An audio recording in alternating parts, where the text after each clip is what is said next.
Good morning from Tech Central and welcome to our webinar on data center modernization, brought to you by First Technology, a Dell Technologies Platinum Partner. Thank you all for joining us today as we delve into the challenges you may be facing with isolated and siloed infrastructure. I'm now going to hand over to Daniel Robus, our host and moderator for today's session. Thanks very much, Carrie, and to Greg from Dell and Feroz from First Tech. It's really amazing that I can be sitting in Cozy Bay and welcome you guys and moderate this discussion. Feroz and Greg, I'm going to introduce you now, but first I'd like to pause and just say what an amazing privilege it is to be at this part of South Africa, which is stunning, and to see the local communities here that are using technology to get their voice across. And our guide is actually speaking to the Minister of Tourism in a couple of hours when the minister gets through. We've had a bit of rain, so hopefully the road infrastructure is held up to it. But they've got their course going on the web about looking after the estuary and protecting the fishing from subsistence and then overfishing. And it's a real testimony to the in-touch society that we can do that today. And that's enabled through data centers and through technology getting to the people and out there. And today's discussion is all about empowerment and empowerment of data centers and taking them to the next level, which I think is cloud. And Feroz has joined us from Cape Town. He's the First Technology CTO. You're a great supporter of Tech Central. We want to thank you for being here. And then Greg, who really leads me through all things technical, Director of Systems Engineering at Dell Technologies. Today, we've spoken about cloud applications, we've spoken about cloud accessibility, and a lot of people are coming to grips with this hybrid environment that we're sitting in, of having applications running on-premise, applications running in a public data center, and now getting a cloud infrastructure into the mix. And it's quite difficult for the CIO, CTO to weave their way through. So we thought we'd have another frank discussion regarding 4 key topics: how to reduce complexity, how do we control costs, what is it about agility, and then what about being cloud ready in order to make an informed decision. So I'm going to dive right in, and I'm going to ask Greg, from a market perspective, why are we flooded at the moment with accelerated transition? It seems to me sometimes that we are forcing change for customers. It's funny you speak about that, Daniel, and welcome to our audience today. It's Feroz and Daniel. Great to see everybody in the call today, and thank you, Carrie, for setting up the session. We really appreciate it. Certainly, think about where we are, Daniel. You're in Cozy Bay. I'm here in Johannesburg. Feroz is in Cape Town. We're coming together in modern platforms like, Zoom, for example. We're all Zoomies these days, as they say. We have our virtual backgrounds. This is the state of where we're at the moment. And if you think about things like the pandemic, COVID-19, for example, those are massive events that change world trajectories for the better and for the worse. And just like technology is here to help propel us into the future, I kind of think to myself that there are some critical technologies that customers need to master to be successful. COVID-19 taught us one thing, that to be successful in the business, you have to pivot with agility and deal with requirements that come through speedily so that you can actually change the course of your business, pivot left and right depending on what's going on. And there's nothing like a pandemic to show customers, is your business ready to pivot or not? I'd like to think technology is just the enabler, but actually the CIO, the CEO, the C-suite are the captains of the ship driving it. And the better ships are built on technology that can help navigate through some treacherous waters that we've seen over the past year, Daniel. Feroz, are you seeing the same thing? That is such a true thing that Greg has covered there. So everybody knew this transformation is needed. We need to modernize the way we work.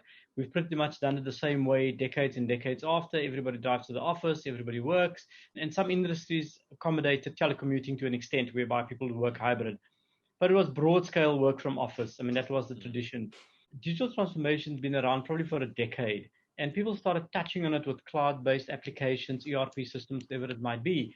But what we found is that there were no real adoption. It was always just talk. And the budgets weren't being made available. The C-level executives showed an interest, but not a commitment. And those are two very different things. And I think what has happened is COVID just threw in that catalyst. It certainly has accelerated the proliferation of people working from anywhere. And I'm seeing just in my circle of people moving to places like Robertson. And they're saying, well, we can work from anywhere because of the enablement of Wi-Fi and applications. But the data center seems to be gathering momentum from a perspective of making those cloud decisions for the data centers. But Greg, it's not as easy as just deciding to move your data center to the cloud, is it? You spoke to us in the prep around technical debt. I understand it from an applications perspective, but how does that affect the data center? Technical debt is probably one of the biggest challenges that most customers are going to face in terms of dealing with their transition into modern digital platforms that Feroz and I have been covering earlier. When I speak about technical debt, simple examples is, I had a 3-tier architecture where I had a web server, an app server, and a database server all running on separate infrastructure, delivering a website or an application. In a cloud model, those are disparate technologies that are done separately with new modern systems like microservices and containers, for example. But technical debt, to a quick example, is think about the old SQL versions out there, SQL 2002, 2008, for example. Think about the old versions of Windows Server 2000, 2002, and even later versions, for example. All of those platforms are legacy architecture systems, legacy operating systems, legacy system constructs, for example. And when I talk about technical debt, many customers still have this stuff deployed in their data center and have not modernized it to the latest versions, or modernize the code behind it to be more delivered off modern architectures like Kubernetes and microservices, for example. And when I talk about technical debt, it's kind of like, hey, if I look back in my rearview mirror, I can see what's behind me. I'm not necessarily seeing what's in front of me. And many executives in South Africa are considered still looking in the rearview mirror at the sheer amounts of workloads, systems, architecture, hardware, products, legacy versioning that they've got in their data center. And it sounds like a Mount Everest of a problem to kind of deal with. And they're struggling to rationalize how they get from these Mount Everest technical debt data centers into new modern architectures that can be delivered out of the cloud, because the cloud is better engineered when it's delivered on modern platforms like containers and microservices, for example. So if we think about the bank in their look for one general ledger, they can't do that at the moment because the data centers are lagging behind and because they're running off old infrastructure. So that would have a direct bearing on the way the CIO or CTO can service his stakeholders and his clients. Okay, that makes sense. So Feroz, what's the main contributor for muddying the water and making decisions so hard for the C-level when dealing with their modernization of data centers? So the first thing that comes to mind is culture of digital transformation, a strategy within the business that can talk towards where do we want to go. Because digital transformation is not a decision you make one morning when you get out of bed and say, okay, guys, we're transforming. You got to know where you want to go. You got to understand how it's going to impact your business. You've got to understand what are the cost factors associated with that. So the budgeting, the planning, the economic impact on your business, the change management on your business. The storage of data and the location regarding in-country and out-of-country, is that being used as an excuse for delaying decisions for modernization? In some instances, yes. And the reason for that is that the whole definition of data protection, data integrity, sovereignty, etc., becomes a challenge for businesses because they don't necessarily understand where the data is going to end up. For example, I can pick a data center that falls over between Europe and Ireland, or the UK and Netherlands. And I might subscribe to one data center, but what happens when my failover happens? Where's my data going to go then? So that's one of the concerns that are inhibitors. It's not the only one. I think the dollar spend can be a challenge on a good day as well. It's organizations that always understand what it's going to cost them when the dollar spikes. I think we're definitely going to get into that side. So it's more about what happens when we have a failover. So it's not legislated that we need to keep data in country anymore. There's no inhibitor on that, or is there? I'm certainly not the expert on that, but there is the POPI Act, which means you want to make sure your data is protected. That's number one, and confidentiality, etc. But that can be governed, I think, within your agreements within a data center. But there are certainly some companies who don't want the data out of South Africa because of laws in that country that may give access to governments in that country to your data. For whatever reason, they may not be comfortable with that. Greg, I'd do you like want to add on add that. anything? Yeah, certainly. Yeah. It's funny enough, been doing a bit of work in Africa with my team, talking to sort of customers who are based in other African countries. And when we talk about cloud in those particular countries, one of the things that they're particularly concerned about is if the government had to switch off the internet access in the country because of dissidents rising, for example, or political situations arising in those countries. What they're nervous about is if I had my workloads running in the public cloud and the government switched off the access to the internet, what would that mean for my business? And so for them, in many African countries, the hybrid cloud scenario was a lot more appealing to them, where you had combinations of on-prem data center and some workloads running in the public cloud, so they could get the benefits of using some of the services that are now available coming out of the public cloud. In South Africa, I think we're less concerned about the government switching off the internet access, because I think we have a fairly mature government from that side of things. I think the concern is, actually, guys, we've got digital transformation requirements at a C-suite, yet we lack the budgets, for example. The skills are certainly not in abundance the way we'd like it to be, for example. And so these projects are landing up being quite costly for us. Despite us talking about cloud, we potentially want to just digitize the system, take a manual process and turn it into a digital version. Or if I'm collecting documents, for example, instead of me filling out a document in a paper format, how about I fill out an online form, for example? So digital transformation can take many different forms, for example. I just like to think of us being the simple ways to digitize the economy or the businesses. It's just move from a paper-based approach to an online approach. Move from a offline telephonic booking system to an online booking system where self-service and provisioning are the key parts of it. And I like to think that my cell phone is really the way I'd like to engage going forward. And that's digitization or digital transformation for me. But it doesn't necessarily have to mean that it's cloud-specific services. It's what does each company want to do about it, and how are they going to do about it, and what efficiencies can they layer in for their customers? Because we want customer experience to be the key here. We want our end users to benefit from our products and our services, and we want them all to be able to deliver those services in a 24/7, always on, where it's customer-centric and the experience is memorable. That's the kind of stuff for me that's about digital transformation that I think is really But Greg, you're bringing up so many things that are key decision points there. How comfortable are clients making these decisions, and where do they go to get advice? You said it, we don't just thumb suck it. Feroz said it earlier, we don't just get out the shower, dry our hair and say, yay, what are we doing today? We're going to digitally modernize.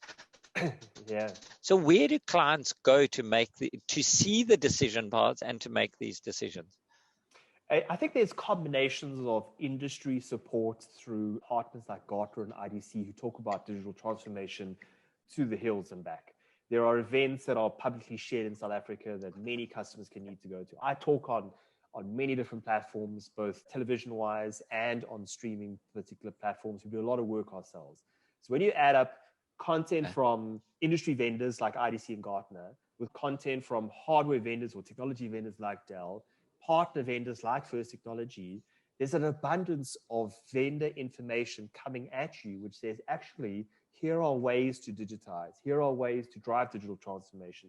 Here are ways to help businesses move through tough times like the COVID. All it requires is for you to absorb this information coming from the industry, sit down with your teams and your executives and say, guys, if we want to change the course of our business, we want to do more with our business, drive more revenue streams, optimize processes, we've got to do it today. We've got to start with small, winnable measures, and we've got to move them through the process with a systematic project management approach to it as well. And that's where it starts. It doesn't have to be the big, let's boil the ocean kind of concepts, but it can start with very simple, easy to use things that really can be as simple as turning a paper process into a digital process as a starting point. Gather momentum, get the quick wins under the belt, and move it through the processes in your business.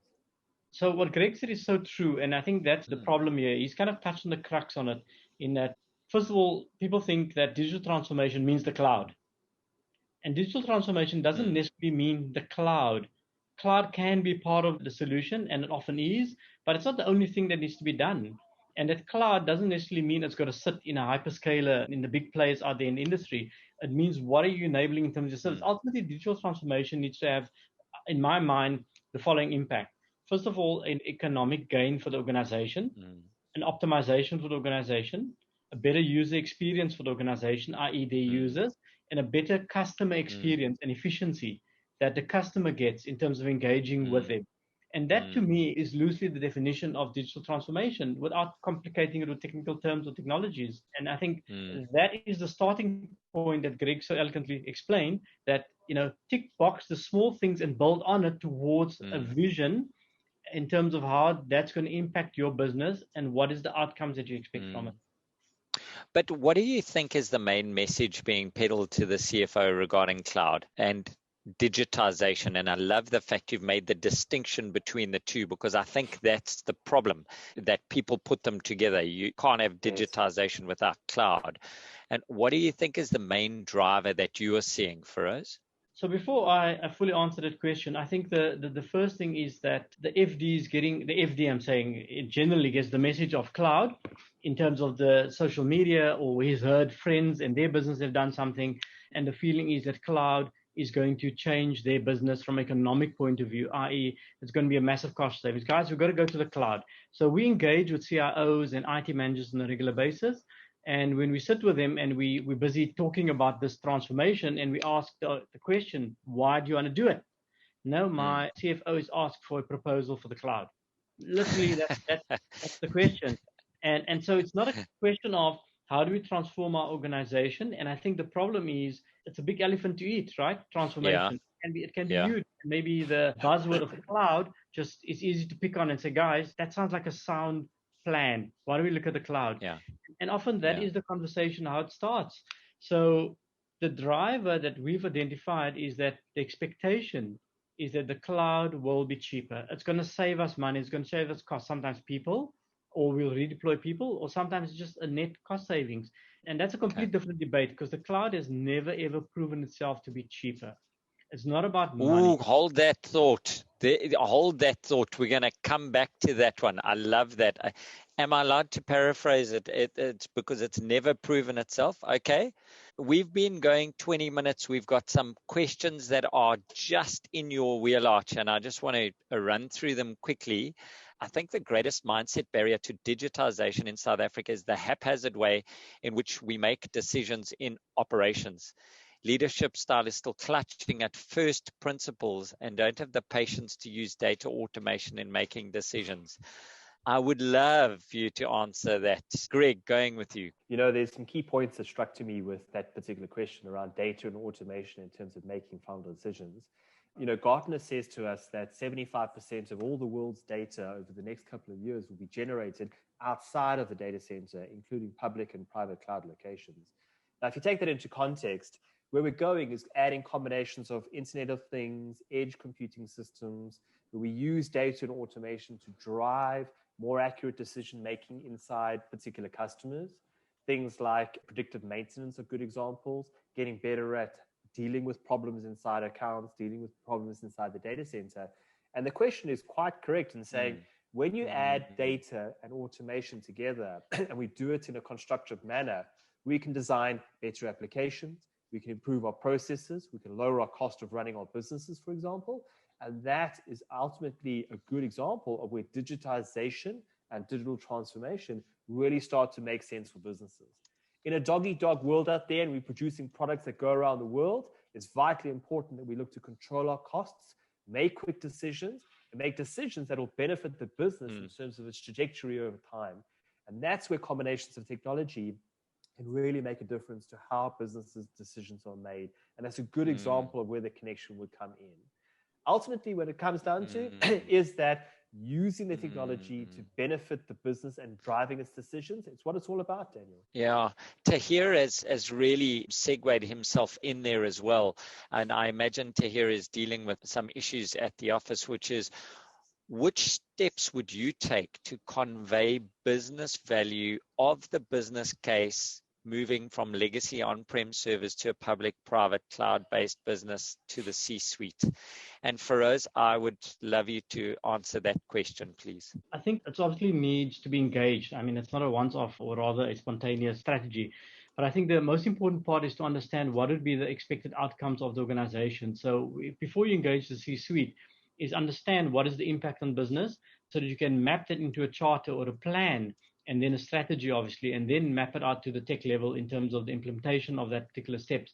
So a typical example would be a case of use for looking at the hybrid cloud or the on-prem solutions, etc., is talk about disaster recovery and how that impacts your business, and how does it impact your business if your disaster recovery site is sitting in the cloud, for example, which means that you're independent of your building in the case of a disaster. That's one good example of it. We can look at other efficiencies as well today with users working from home. If your office has got limited bandwidth, then you need to consider where you're going to put your data center so that you can have that communication levels for today's demands, be it conferencing or your ERP system, whatever the case might be. Another aspect that sounds very mundane, but in South Africa, we mustn't forget that we struggle with the simplicity of stable power. And during the COVID period, some customers experienced double whammies because not only did we have load shedding, we have COVID lockdown as well. And so even though some customers, it actually got a call from a CIO. I'm going to use an example. I got a call from a CIO, and if I'm privately, I'd be happy to refer the CIO to anybody who wants to speak to him. But I got a call from a CIO to say, thank you very much for the work you guys have done for us. You've changed our world. I haven't had any tech issues. This was now the heart of lockdown when there was load shedding. And the reason why he called me to tell me this is because they used to have the entire data center based in the office, and we built them what we call a private cloud. I'm jumping the gun here maybe a little bit, but it's a cloud-like data center that they own. And we put it in an environment within our cloud-based solution whereby they've got constant power, constant internet connectivity, constant security, and not a single concern. And they realized that during COVID, they would have had multiple issues with their data center in the office, which is a project we did about 2 years ago, to be accurate, 2 years, yeah. First of all, during load shedding, somebody has to go and fuel up the Jenny, right? So they would have had to have somebody drive to the office regularly to check the fuel on the Jenny. I mean, that sounds so simple, but it's the real life experience. And then physical security, because they're not based in an office park, they're building premises, they've been left isolated. So what if somebody does decide to burgle and steal the server? I mean, we live in Africa. It sounds funny, but we live in Africa. Shame if there's anyone from the telco side. They're the biggest battery salespeople on the planet, aren't they? That's With right. all the base stations. Yeah. But for us, we're getting more questions coming in because you're opening such a can of worms, which is just about this. How do we position to the C-suite that we can move forward, and how do we put the business case together? And that's all good and well for our multinationals. But for people like myself and Carrie and that, the SMEs, we understand the value behind it. But you're talking about expensive solutions now. What about that layer? Do you cater for that, or is today's talk mainly aimed at the top 100? It doesn't have to be enterprise only. I mean, we've done projects for mid-market customers. Mid-market, let's say a couple of hundred users. I'm talking about IT users now, or systems users. Okay. It's definitely doable. I think one needs to tailor the solution to the requirements of the business. And there isn't a set template that says this is your solution, because we're going to go wrong if we have that mindset. So we need to be able to build small and scale. And I think that's the key part of when we start talking about cloud-like infrastructure, is the ability to start small and simple, but different, not the traditional way of thinking, and have building blocks. It's pretty much the concept of a Lego build, so that when I need more, I can add on more. And I think that is the key to a modernized data center, is having that platform of building blocks. So from that strategy, I shouldn't be scared of by price, because there is a paint by numbers I can follow for us. You happy with that? We shouldn't be scared away because of our size. We can get access to this tech. Okay, over to you, Greg. I see it across our business as well, to echo Feroz's point. Whether you're in the small business space, right up to very large customers, whether you're in the education space or you're into financial services and everything in between. The way I deal with these topics with customers and CIOs is I talk about the 6 R's. The 6 R's for me are rehost, replatform, repurchase, refactor, retire, or retain. Now, think about what that means for an application or a particular business. Rehosting it, put it on a new updated version of operating systems and databases, for example. Replatform, rewrite the code so it runs on public cloud, for example. Repurchase, just buy the hardware or the system again because it's okay. Refactor, completely re-architect the whole process, or that application is no longer needed, retire it. Or finally, that application can't be modernized, retain it. Now, the way you need to talk about it is to say, how do we apply the 6 R's to a quick, simple matrix style, which is what's high IT value and high business value those applications are the ones that should be factored and rethought about first. Stuff that has high business value but low IT value, maybe refactor or rehost those applications. Stuff that has low IT value and low business value, actually that stuff can be retired or actually just moved off to another platform, for example.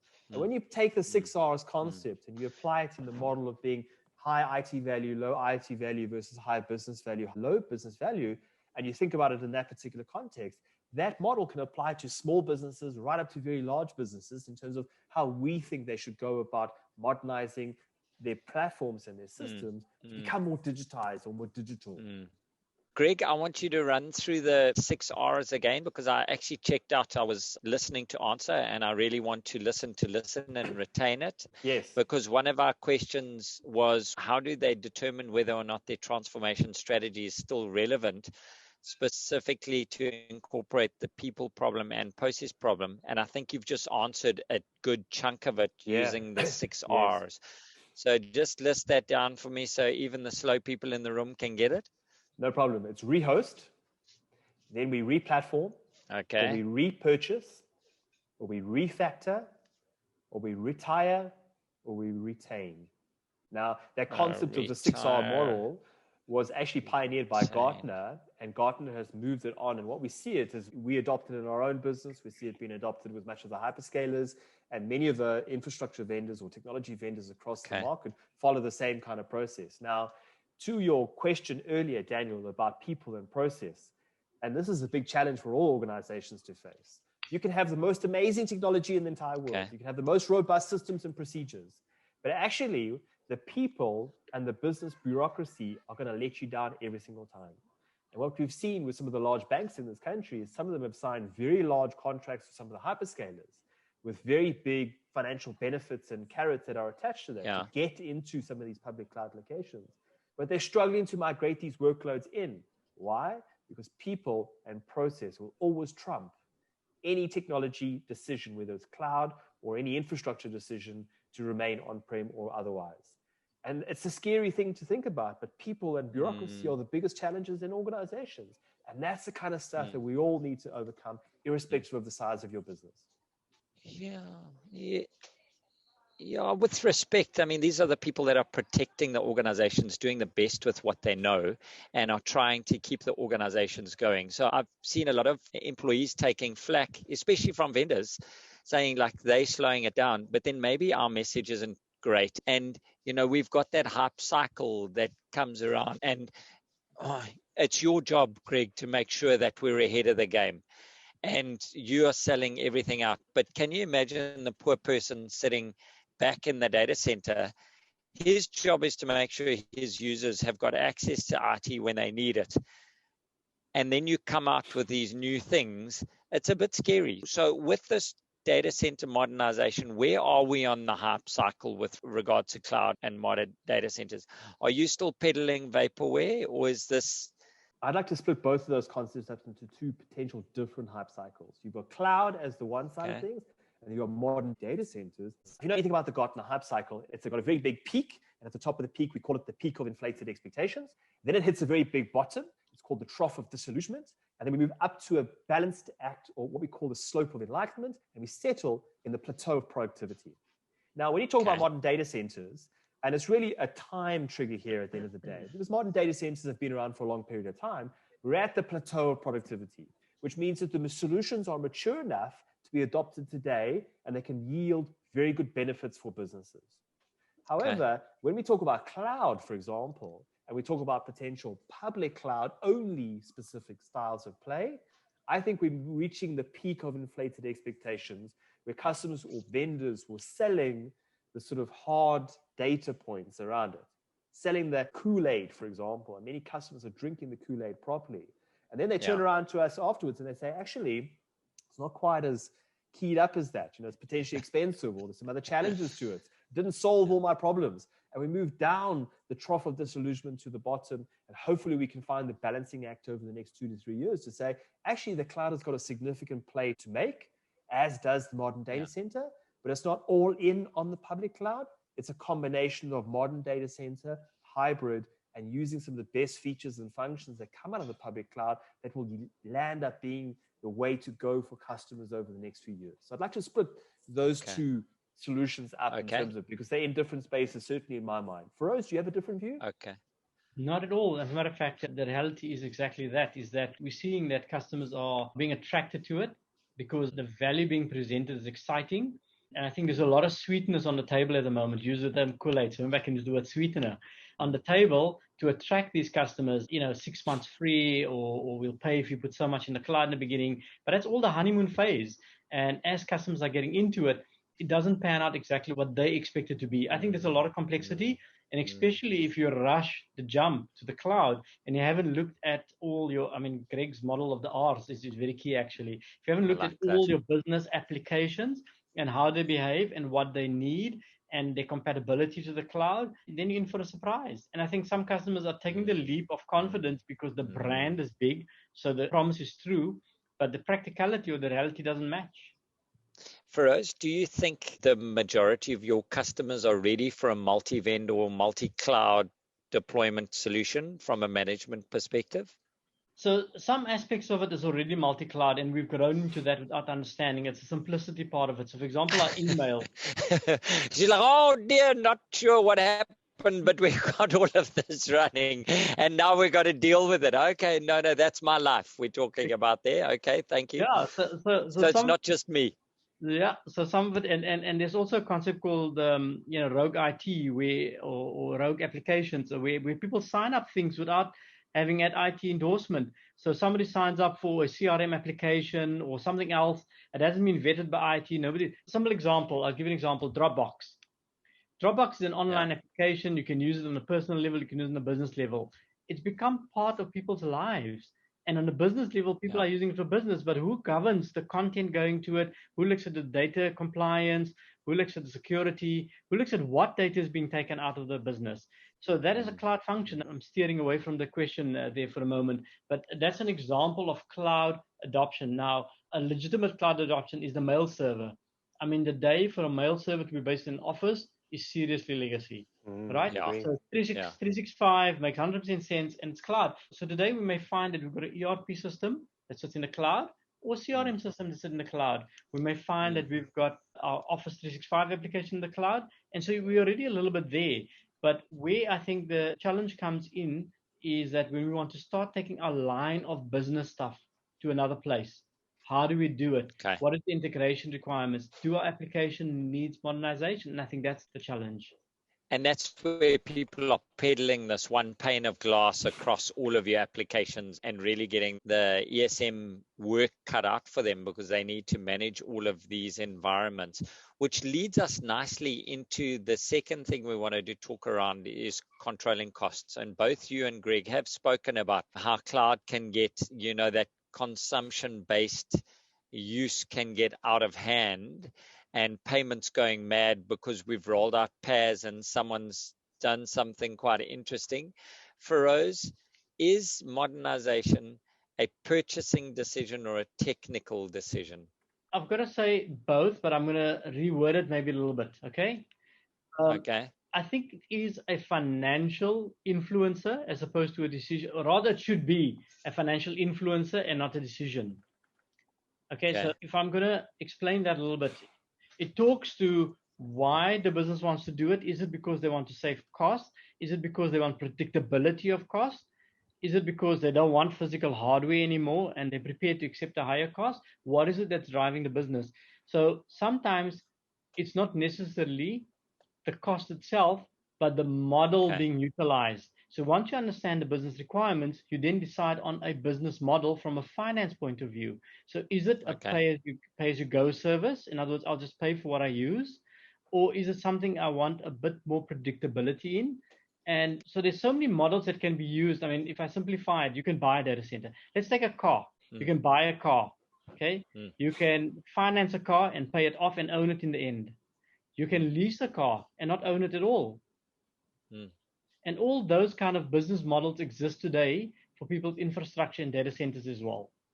Okay, that's actually quite interesting, which means what Greg was talking about earlier, we need to be in the right forums to get access to these new options. So it's not only the CIO that needs to be on these webinars, it's actually the CFO and the CEO and the finance leads, and people need to educate themselves in order to see new options. So Greg, we spoke earlier about different options of deployment styles. We spoke about technical debt. We've spoken about all of that. But how do we make the costing more predictable? We were talking in the prep about a cloud elastic beanstalk, which scared the pants off me personally. But what does that even mean? And what are we exposed to as IT leaders? Yeah, look, I think the cloud has certainly brought about some really amazing concepts as well. So we've got to give credit where credit is due to some of the hyperscaler vendors.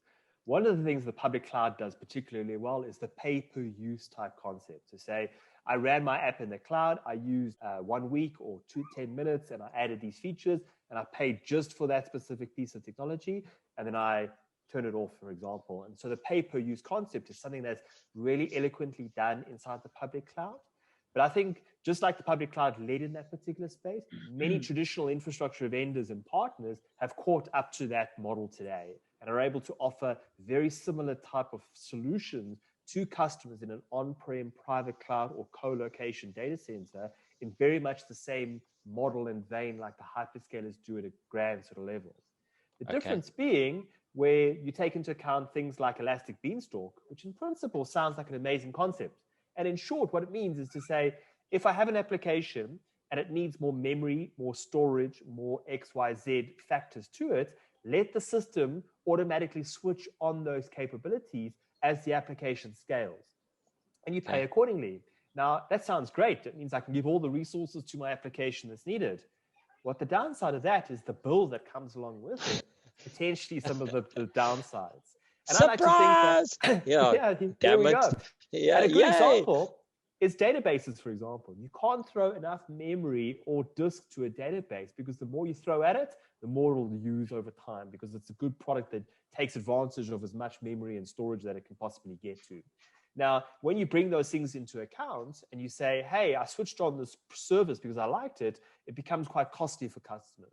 And there's many examples globally where customers have looked at this stuff, used it, and then U-turn quite quickly. Some of the best examples are stuff that Feroz spoke about. Dropbox, and you can go and Google search it yourself, saved $75 million by moving out of the hyperscaler into their own data center that had a cost-contained process that required a small investment.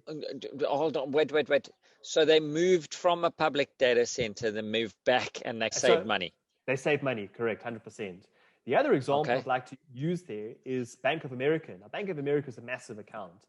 Bank of America spent a bit of money to build their private cloud, but landed up saving $2 billion in annual infrastructure savings because they went ahead and built their own private cloud as opposed to using a public cloud type service.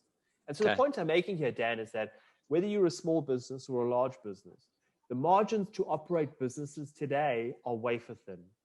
No need to add huge cost associated with public cloud vendors when you can probably get away with it in a smaller contained process that's financed exactly like a public cloud, but delivered in an on-prem or a co-location vendor. And this model of co-location private clouds is actually the model which is starting to see emerge victorious out of all of this public cloud and moving back to this plateau of productivity concept that I spoke about in the Gartner hype cycle. Yeah. And that's the kind of stuff that really is quite interesting. But obviously, we're here to help customers manage their cost. And it's the way of understanding the apps and the business trajectory that drives much of this conversation with our customers, Dan. So you're saying that it's a buyer's market at the moment. I mean, if you cut through all the big words that Greg uses, there's choice. There's choice. If you educate yourself, you can get the best solution out there, which may be a mangle of a couple of things, but with the right architect, like Feroz is talking around, we can get it all to talk to one another seamlessly, and it doesn't have to cost you a kidney or the firstborn child or anything like that. We can actually do it quite well. Okay. Yes. So then why are South African companies struggling to move forward, Feroz? Somebody mentioned on the chat actually that they are risk averse. And I think South African companies are risk averse. I think we like to do things the old ways. I think the lack of C-level buy-in, you touched on it earlier and Greg touched on it, it's not a siloed decision to digital transform and modernize yourself. On the IT level, it's certainly the CIO's responsibility, IT's responsibility to build that strategy. But I think skills are an issue. Being able to understand beyond what we know today. So often what we find is there are siloed teams in organizations. One is a network team, one is a server team. And when you start talking about hyper-converged infrastructure, which is built on a common platform, they bottleneck because it starts conflicting with their job descriptions. So we've actually got people working almost against each other, which decreases the agility until we get them moving the right way. It's always going to be slower. Yeah, we need to transform the teams within the businesses as well, not just the tech. So this digital transformation has a huge human element to it. And how do we get through that, away from that fear factor we were talking about earlier to increase the agility? What would you say are good, solid things to do around that, Greg? How do we get the teams through that valley of despair into an exciting area where they can embrace this transformation? I think certainly what I've seen in the South African marketplace is that some of the quality of the skills we see is of a very high standard. I'm very impressed by some of the CVs that come through my desk, for example. The trouble with it, Dan, is that there's not a lot of them. There's probably a handful of people in such a small marketplace. What we're looking to is obviously think about those STEM topics. Think about science, technology, engineering, and maths that's taught at school, and how you could potentially take more focus on the STEM education side of things and scale out the numbers of people who have STEM-related certifications or qualifications to help drive business transformation. That's some of the big pieces that I see that's missing in the market. Ultimately, if you think about some of the challenges in the legacy or the technical debt, one simple way to potentially get over that problem is to call everybody a cloud engineer. In the past, you may have had network certifications or storage certifications or server or virtualization certifications. The best thing to do is put the whole lot together and say, instead of you being a storage engineer or a network engineer, you're now a cloud engineer. And so people feel like they're being promoted. They feel like they've got additional responsibilities on their table. Your additional responsibilities are not only to deal with your domain that you know quite well, but to learn and educate in the cross domains as well. So if you were a network engineer, it's about storage, it's about virtualization, it's about applications. It could even be about security.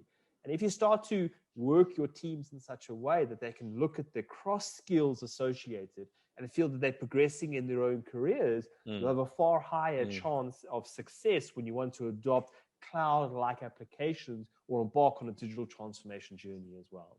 Awesome. I really like that. That's a well-weighted answer there, Greg and Feroz. We've got through increasing agility, which is one of the main reasons. We're getting to the last 12 minutes here, and I want to end on talking about being cloud ready, which is a great time. There's a couple of questions in our Q&A, which I'd like to touch on before we dive in here. So I'm going to take 2 minutes to go through these questions. The first one is, how can AI be used in data centers to maximize memory and data usage and bring it down TOC? Greg, you can chat through that.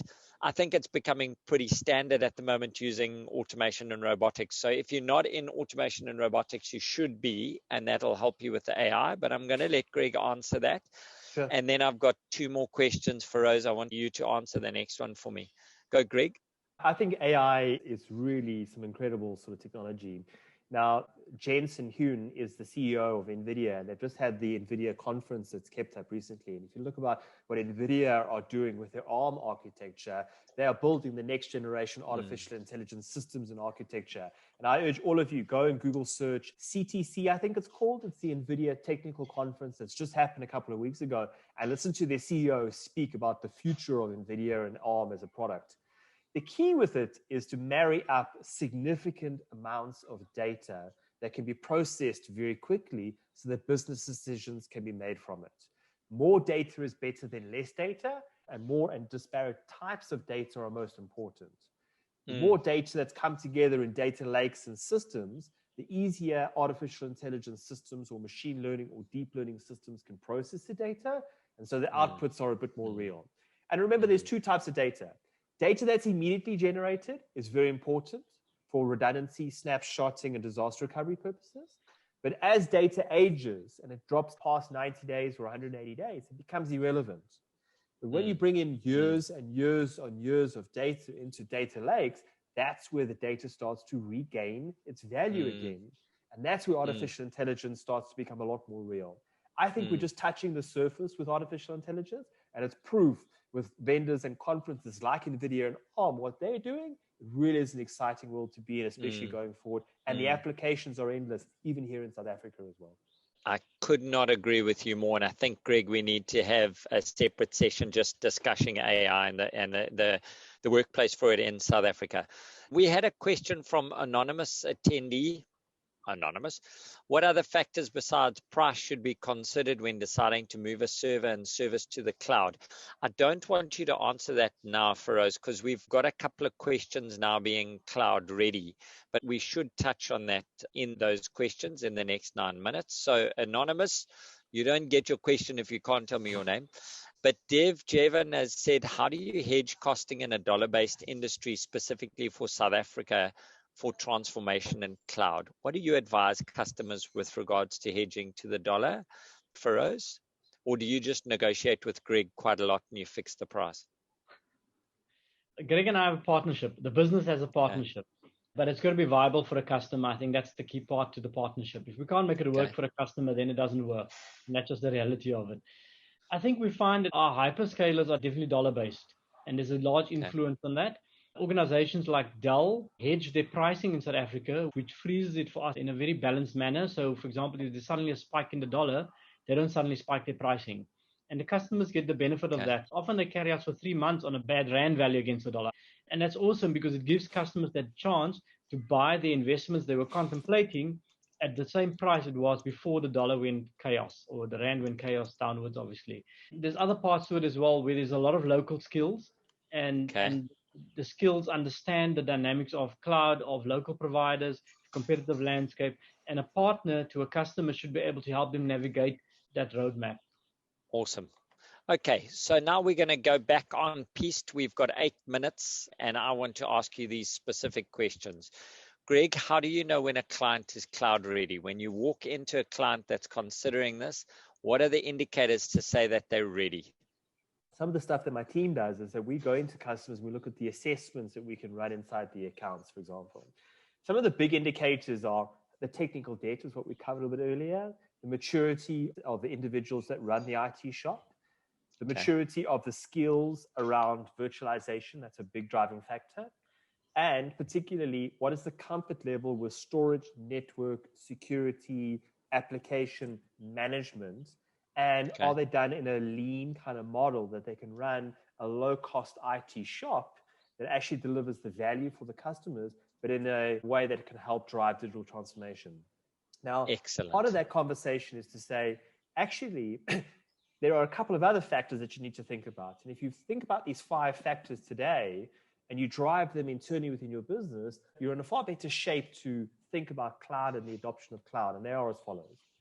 It's about self-service. Self-service is vital to make sure digital transformation runs effectively, especially when you've got a big developer community inside your business. Standardization is vitally important. What you're looking for there is to go with 80% of your business requirements being template-based and 20% being variants, but it's standardized in terms of how systems are accessed, built, designed, and followed through the process. Automation is vitally important. You want your people in your business to have access to the things they need to when they need to, rather than calling a call center, logging a ticket, and speaking to people. If they've got an idea that they want to bring into a product or into an app, you want them to be self-sufficient and things need to be automated so they can design and drive those activities.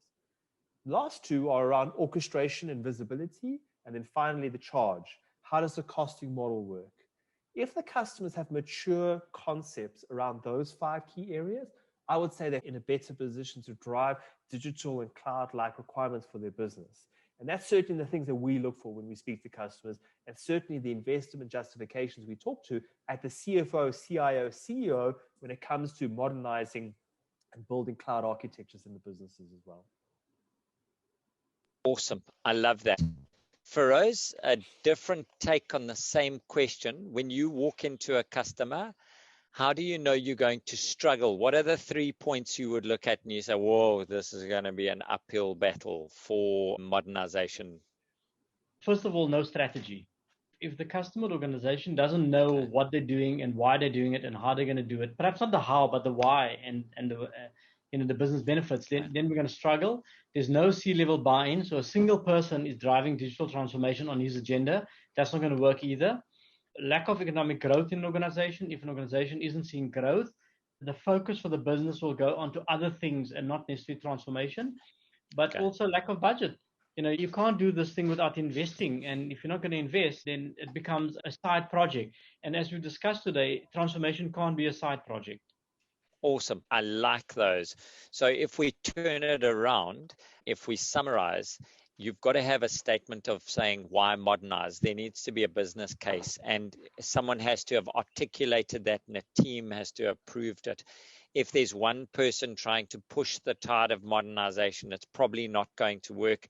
You need someone at the top, you need someone in the middle, you need the workers doing a lot of the work. If the organization is not growing in one direction or the other, either changing the way they look at their work or growing from a trajectory of earnings, it's probably not great.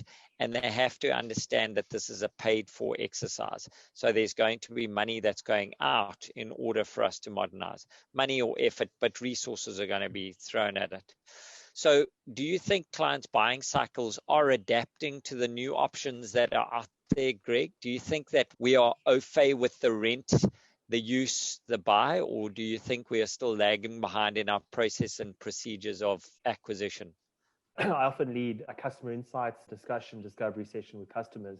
And it's quite funny. We were talking to South African customers as well as customers in Ethiopia. I was on a session last week with a customer in Ethiopia. And I said to the CFO of a large bank in Ethiopia, I said to him, tell me how you budget and cycle investments with decisions. And he said, we follow the standard model. 2 years ago, we put a budget together based on things we need, goes to a steering committee, cuts the budget, then goes to an IT committee, cut the budget, and that's what's left. And whatever's left is how they go and modernize some of the systems and they use whatever they can. So I said, as a percentage, he says it probably gets shaved by between 30 and 50% from the ask versus the money we actually get. So I think that happens fairly often in countries across Africa and even customers here in South Africa as well.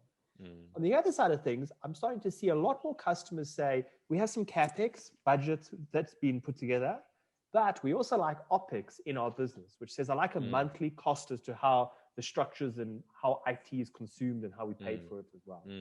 And that's a bit more modern approach to buying.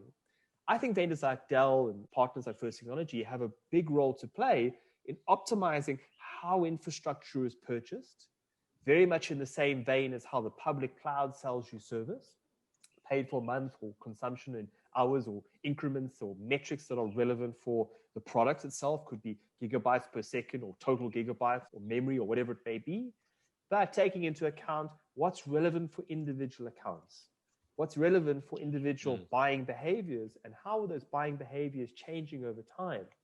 And it really is a palette of options that need to be addressed at the same time the technology is being addressed inside the account. Because if you can marry up the technology decision in a structure that works for how the customer is going to pay for it over a period of time, that's where success really comes together very nicely. And those are the opportunities and customers we think are in better positions to deal with COVIDs and digital transformation requirements that are put forward from their C-suite. Awesome, Greg.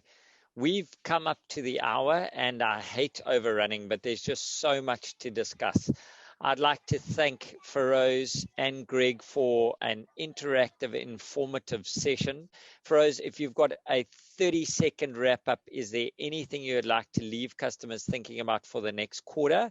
Well, I actually want to extend what Greg said, and I've seen exactly the same thing in the buying cycle of things, where customer has a business requirement, and they want to grow, and they want to scale, and they want that financial model of OpEx. And we found that we're able to help customers navigate that and take away those pains by transforming some of their data centers into modernizing it, and then creating a building blocks for them to be able to grow on in the future, but yet have that OpEx model. And often it's a case of, I've only got so much budget today, but the fact that we can build a 5-year roadmap over OPEX that addresses the business growth strategy means we can give them the solution they need. And I think that's how businesses need to adopt their plans. It's not what I've got in hand today, but what do I need to do over the next 5 years? Greg, Feroz, thank you so much.